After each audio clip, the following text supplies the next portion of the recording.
Just want to say that I never wear or rarely wear hoodies.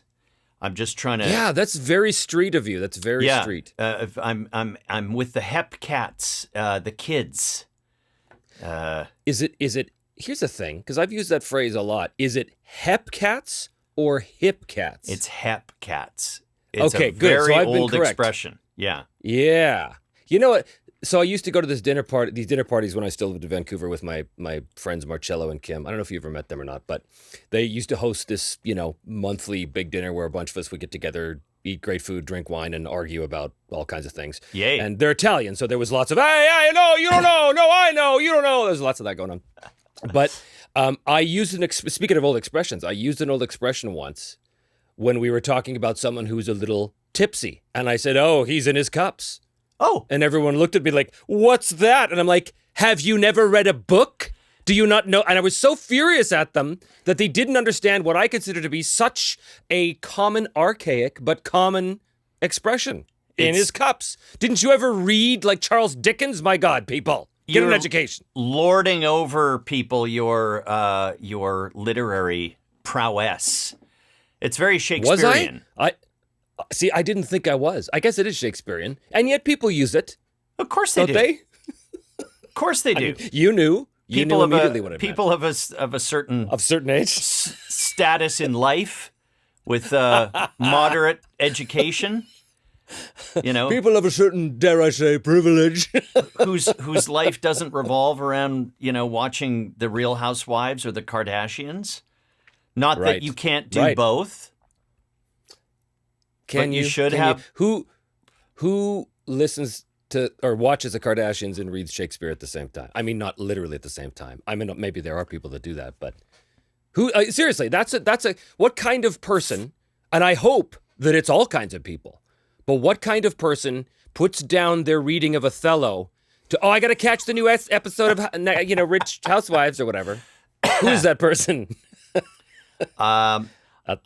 Okay, in my usual grand open-mindedness, I hope that there are people that do that exist. Uh-huh.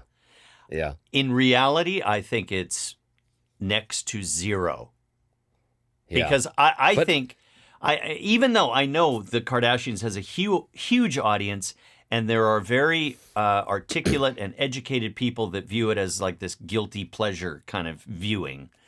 I still think there is a divide between someone that would, watch that and then watch a piece of cinema like the Banshees of Inisherin. I get it wrong every time. Anyway, yeah. I just think I think there's a divide. I do believe there is. Even though I'm sure there's some crossover, I think it's kind of like, you lean or that. Yeah, I was there. I was in Ireland in 20-something, 11, 12, something like that. Yeah. And we got there on March the 18th, so right after the madness of St. Paddy's Day. Oh. And we were there for 3 weeks, traveling all over the island. And in 3 weeks, in March, not a single drop of rain. Amazing. Are you kidding? And the day we left, she started to finally cloud up. It was like the island saying, well, it's time to get back to normal, everyone. Yeah. Trevor's going to leave us now, so bring on the rain. One of my great, I'm sure you do this too. We're going to get into some voice acting stuff here. When you visit such a place, I'm sure that's when you honed in your Irish. Or yes, did you suppose, have it, Did well, you have it nailed before? I am a professional. No, I'm. God. Of course, Why did I open only this hear, up? You only hear the real subtleties of the regionalisms once you're there. Exactly. So, yes. That's that. Let's just say that's what I meant. Now you have an example in mind from your own experience. I'm guessing that's where this is going. No, I think it's a generality. Like I was just in London over the holidays, and it just reminded me of the subtleties again. And in Britain, oh my goodness, I have lost so much of it because I'm not called on to do dialects that much anymore. I mean, that when I started, that was my stock and trade was dialects. When I started in radio commercials, like because we didn't do cartoon voices in radio commercials, Right. and there was no cartoon voiceover industry in Vancouver at that time. So it was dialects and kind of characters, but so I was much better at it, and I was spending a lot of time with East End Londoners at that time, and I find that being around it hones it, and if you're not doing it all the time, for me anyway, it just kind of it. And I also got a lot of the authenticity, regardless of what accent you're trying to do. A lot of it gets kind of beaten out of you, and I'm sure you've experienced this, where you're with a well-meaning voice director who goes, I don't know, that sounds like whatever it might be. That sounds kind of Scottish. And you, no, it's Irish. Anyway, So I'm not going to argue with years you. Years ago, we were doing some cartoon. I think it was a Highlander cartoon. Weirdly, maybe it was an animated movie. I don't know. Back when Highlander was still a thing. But I was just in to do a Walla session, and it was taking place in the Highlands. Walla, can I interrupt for just a second? Oh, please.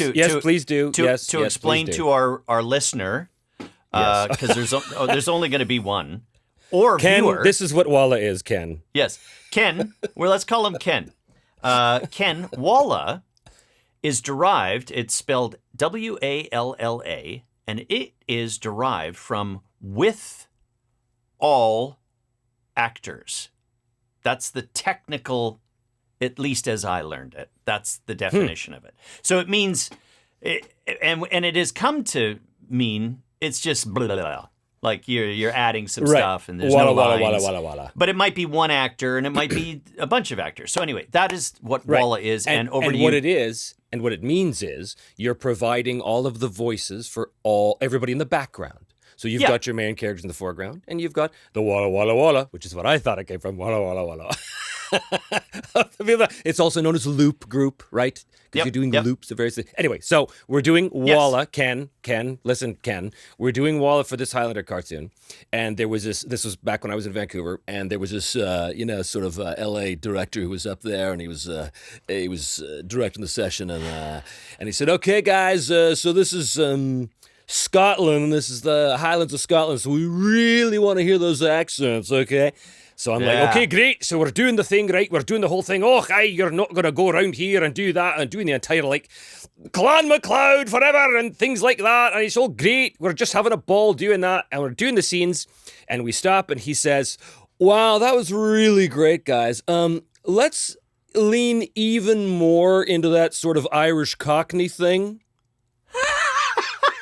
His actual words. And I stopped and I thought... Sort of Irish Cockney thing. Uh-huh. And I thought he was joking. Bless your heart is what we say in Texas. Bless your heart. Yeah, I thought he was joking. And then I realized he wasn't. And I'm like, oh, dude, you what? Scotland, Ireland, Cockney. There's no, it's not. Wow, man. Wow, Cockney. man. Wow. Yeah. Wow. Madness. Hey, now speaking of, bless your heart. Yeah. Being that you are now an official Texan. Yes. I just watched a movie. As Drummond calls it, Alberta squared. He likes to refer to. Yeah. No, that's perfect. That's perfect. Oh, I was gonna. And on the flip side of that, it's like Alberta is Texas light. Right. True. Yeah, close. Yeah. Anyway, I watched a movie called Vengeance, and it is. I've forgotten his name. He was in the American version of The Office. J. He was the younger guy. Shoot. The big movie star guy now who did like No, no. married to Emily Blunt? The minor movie star guy now. Wait a minute, I know who you're talking about. He's got the googly eyes. Yes. Yeah. What's his name? Yeah, I know. I can't remember. But I know who you're maybe talking about. Ken knows. Maybe our listener knows. Ken, if you know, send us an email to thereactorspodcast.com. You know what? I'm gonna look it up right now. Which isn't, by the way, an actual. That's not an email. That was a .com address I gave you, Ken. So if you try and email thereactorspodcast.com, nothing's gonna happen, Ken. It's not gonna go anywhere, Ken. BJ Ken, stop, Novak. Ken. That's it. BJ JV Novak. Kovac, KB Jovac. That was part of the problem. It was swirling around in my head, and I had Kovacs, vaccinated. I don't know. Anyway, so the movie is set in. It's the city guy from New York. He writes for. He's a journalist, and he decides to follow. Is this the one with Brad Pitt? No. Who's the other guy? Who's the Texan? Kind of. He might be a star. I don't know. I didn't recognize him. I recognized recognized him. Somebody. No. Okay. It's a young dude who's it's good. It's a good movie. But one of the catchphrases in it is he spends time with this Texas family, and they explained that when Grandma says, "Oh, bless your heart," it's basically "fuck you." Yeah, you're an idiot. Yeah, you're an idiot. So just a little bit of. It's true. I don't know why that stuck. Yeah. I'm Do you lucky get that a to lot? have. No, I was about to say I'm lucky to have not yet been told "bless your heart" in any public situation. So that's good. Yeah, because I think in the rest of the world, "bless your heart" means like, "Oh, that's sweet." Yeah, and it sort of means that here too. But it's sweet and slow at the same time. There's just a little edge to it. Little soft in the head, a little bit there, So when you live in Texas, do you have to have an account at the tack store or the feed barn? Yes. And when you drive across the border, they give you your gun. They just, here you go. Welcome to Freedomville, they call it. And yeah. So Okay. I'll tell you though, I switched banks to a local Texas-based credit union though. That's how much of a patriot I am. Well, I didn't. Why not? I didn't switch banks. I just added an account at Texas. So that's something.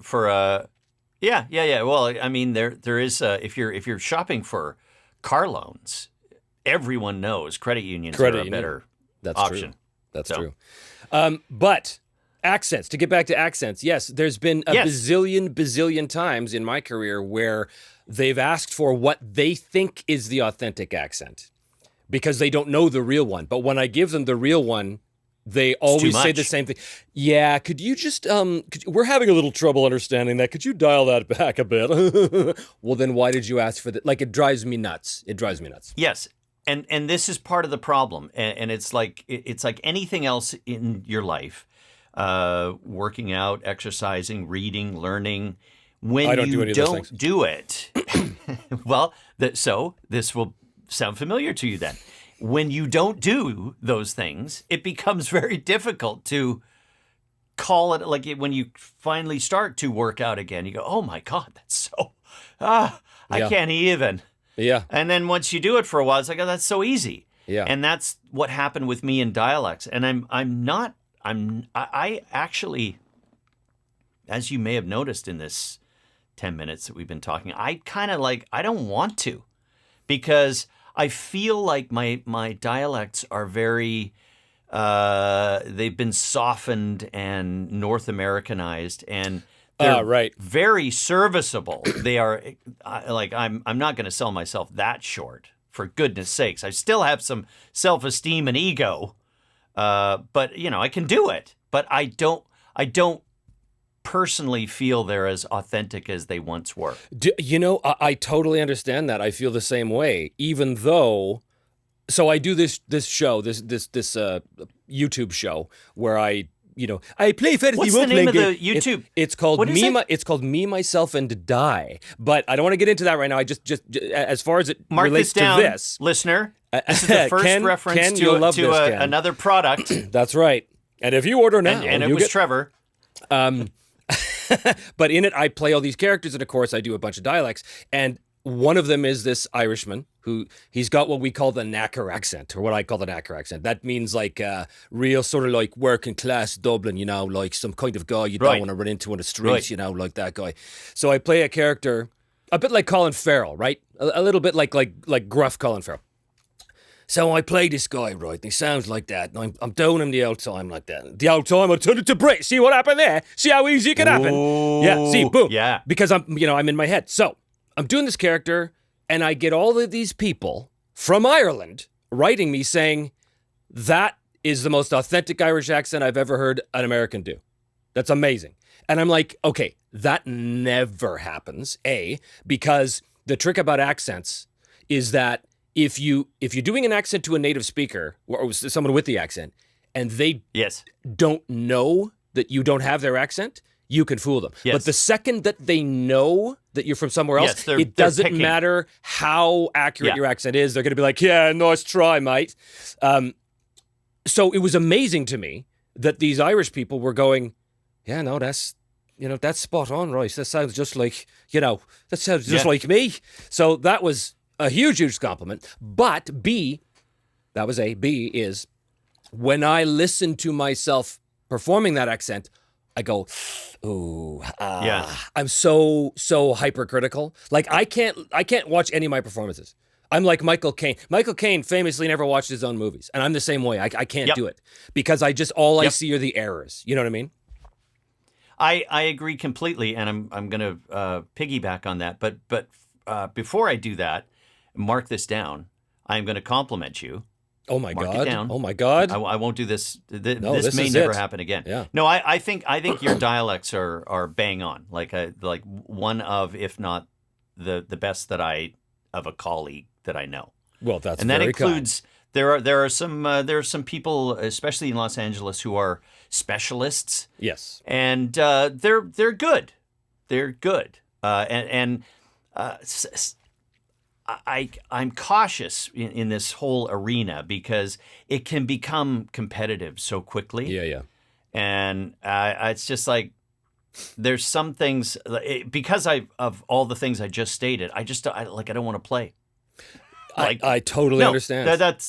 That's great. That's a great dialect. And there's a whole bunch of dialects that I were my stock and trade that I literally can't do anymore. It's a muscle. If you don't exercise it, it's a muscle. And you well in I know this what you instance, mean. I mean that I should not do anymore. It's now socially. Even though I still will do it. I don't care.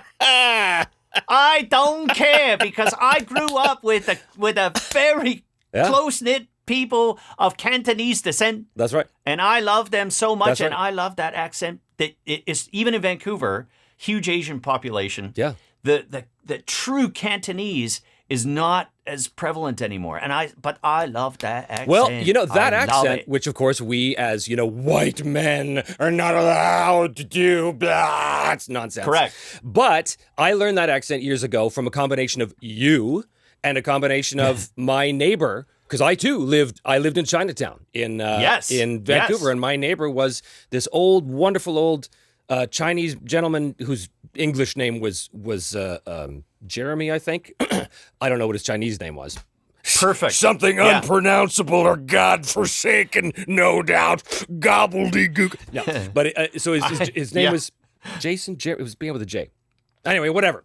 He was the most lovely man, and he had the Cantonese accent, and so when he would talk to me, and this was a combination because you and I were doing the same thing at the same time. My name in his accent became Trevor Devall. Oh, Trevor Devall. Trevor Devall, yeah. Such a good boy. Yeah. Always keep his deck so clean. And so I just loved him, and I loved listening to him talk because I was like, this is a wonderful accent. And yes. Yeah. I mean, it's just a series of vowels and noises that human beings make. What's the problem? Yeah. When we're professional voice actors, for God's sake, this is what we do. It's nonsense.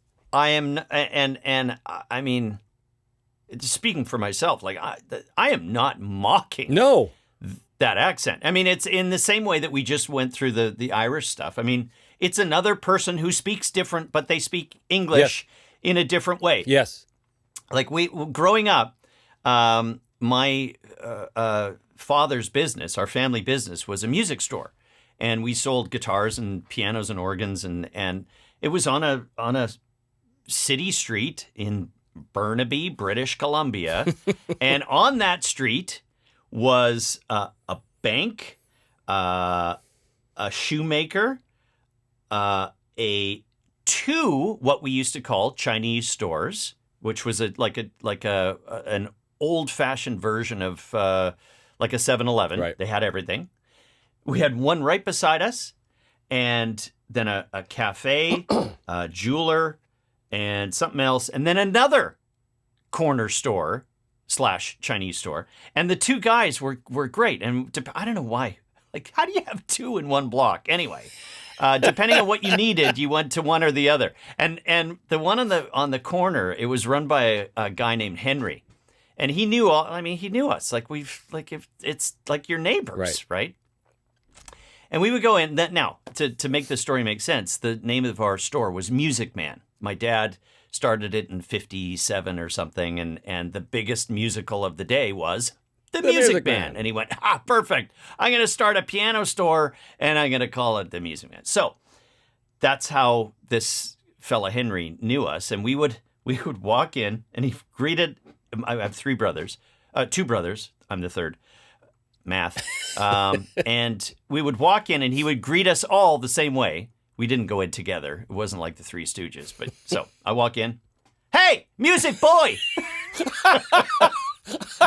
Hey, Henry. How's business? Every time. Hey, music boy, how's business? That's awesome. Anyway. Yeah, he was great. Yes. But yeah. The whole accent. I don't want to get in a chair here. I don't want to get in a big thing about the accents when it comes to the business. But certainly, what I think is hilarious is that people have an idea of what they think an accent is supposed to be, especially Americans. And Yes. here's the difference. Yes. I think that as Canadians, you and I, we grew up exposed to more accents. We grew up exposed to French accents because of the fact that we lived in Canada. But we also were exposed to the BBC, and we were exposed to British accents. I grew up with Monty Python. I grew up with all that stuff. So for me, the British accent comes very easily because I was listening to it since I was like 5 years old. But in America, not so much. And I've noticed that with a bunch of American actor colleagues of mine, that when we're doing accents, their British accent is not great most of the time. And whenever I talk to them, it's because they had no exposure to it. They didn't, whereas to us, it was so ingrained, like BBC 4 News, World News Tonight, that sort of thing. It was just something you heard as a kid all the time. Yes. And yes, 100%. And the other thing I noticed that was really interesting is when I made my first trip to London, although I knew this from BBC as well, like especially the newscasters. When you see it and hear it all the time, there's 2 points here. One is the standard, and here's another thing that's crept into our vocabulary as actors. The definition of received British. Received pronunciation, yes. Yes. And that was something I never saw until I moved to LA and started seeing, for video games, etc. RP, yeah. Received pronunciation. I had to look it up. And I went, okay, I see now that it's a thing, and maybe I was just ignorant. But at the same time, you want to talk ignorant? I used to date this girl from London, and we travel all over the world together. But the first time I met her in Vietnam, I'm a very worldly man. But when the first time I went to London, and I landed, and I was with her, and we were in the city, and she said, "Do you want to go and explore the country?" I was like, "Yes, of course. I want to see everything." And I said, "Take me to the town where they sound like the Queen." And she said, "What?" I said, "Take me to the posh town. Take me to the place in England where the posh accent originated. Is it Oxford? Surely it's Oxford." And she said, No, there is no such place. And I said, "What are you talking about?" She said, "That's TV presenter speak. That's a TV presenter accent. That no one actually sounds like that." And I was like, "Really?" I thought there was a place in England where everyone sounded like Stewie Griffin or something. But But no. And we, as we've come to know it now, received pronunciation. Yes. And but man, when you listen to the Queen of England speak, especially when she was younger, and everyone has done sort of the Queen impersonation, but it's absolutely true. She sounded so prim and proper. It was amazing. I was like, wow, that is the British royal education right there. You can tell, in England, you can tell the class just based on how they pronounce things. I think that's fascinating as a North American, because you don't really get the same level of that here, Completely. And so this was my point, is what I came to realize is that a British newscaster has such a slight accent. Yes. It's not universal, but you realize, oh my goodness, like they sound like a Canadian with a little something, or what the people here might call a mid-Atlantic accent. That's how they hear it, right? That's another one. And the other thing that I realized when I was there is that I am very malleable. And it was literally days. And I said, I began to speak like someone from England. It's hours for me. It's hours in the country. Isn't it weird? It's amazing. So what does that say? What does that say about us? Like, either can we just fit in? Can we just accept me? Or we have no character whatsoever. We're just empty vessels. We're just like chameleons. That's more likely, I think. When I went to New Zealand back in 2005, I landed in Auckland, and I called my girlfriend in Vancouver, 6 hours later. And I was talking to her, and she said, "Really? You've been there 6 hours?" And I went, "Oh, no, I didn't even know I was doing it." Yeah. Oh, it was great. Well, it's like Madonna. Remember when Madonna moved to London? And she all of a sudden claimed to have some faux British accent. But you see, I was kind of forgiving of that, because if you really are living there and you're like us, hollow chameleon vessels. Hollow shells of humans. Yeah, that's true. Although, because I spent a lot of time in England. And at no time did I feel myself slipping into their accent, unless it was on purpose. Like that initial thing of sounding like them, and then you catch yourself, and then I can control it. Yeah. But the only time I wanted to sound like them was when I was sort of jesting with them, or when I would fuck with them. Right? Like, I remember I was in a pub. This is dangerous, in a pub in the East End, but there's a pub in East London. And I heard these two guys talking about the footy game or something, right? And they're talking away. And one of the things I do when I go to a new country is that I read the papers. I read the daily papers every morning, because I want to get a sense of what the locals are talking about and what's important locally. And so as I passed them, I don't remember exactly what I said, but I said something like, "Yeah, right, can you believe our bloody PM doing that thing he did? Walk singing to Parliament like that?" Or something. And they were like, "Yeah, blimey, you're right, mate." And I'm like, "Yay, suckers, yay, you don't know I'm a fraud." It's dangerous, though, because they might kill you. Oh, fraud. Yeah. Yeah. Actually, I was just going through the cobwebs of my memory, and one of the first times I ever did an accent, I was probably maybe 12 or 13, and my cousin and I were somewhere on a trip. It was either Seattle or California, somewhere in America, and we decided to be British kids. Mm-hmm. And I don't know why, but we both decided. And it again, back to your point about it being more in our orbit, like we knew what British people spoke like because of TV, probably Monty Python, etc.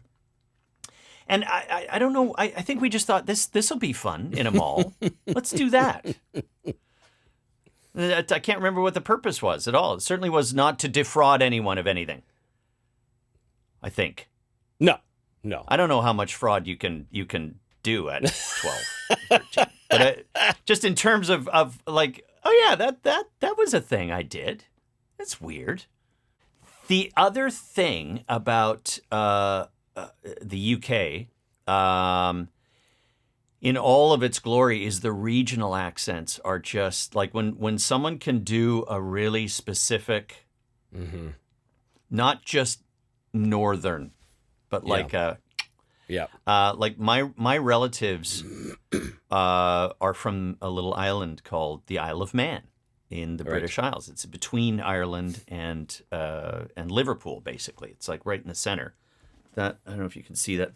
There it is. That's the national symbol of the Isle of Man, and this island is not. Someone's going to fact check me, but basically it's like 9 or 10 miles wide by 20 miles long, tiny, and within that. Which is interesting. Small. Which is interesting because they say no man is an island, and yet, anyway, clearly, yeah. Within that small geography, there are multi-accents, and my mind just blows. And the most common one is kind of a strange. It's definitely British sounding, which will really offend them because they're completely not completely autonomous, but they're very distinct in their culture, and they and I forget it every time, the technicalities of the politics and government, but they are not part of the UK yet. The Queen is on their bills. They do not fly the UK flag; they fly their own flag. It's like they're fiercely independent. Anyway, back to the accent. There's like this little hint of Liverpool in some of it that's on that side of the island, and then on that side of the island, like there's a little more hint of Irish, and it's like, wow. Yeah. I don't even try. Don't even try, because I want it to, perfectionist, right? I want it to be perfect or not. Like, I mean, I will try. Of course, I'll try.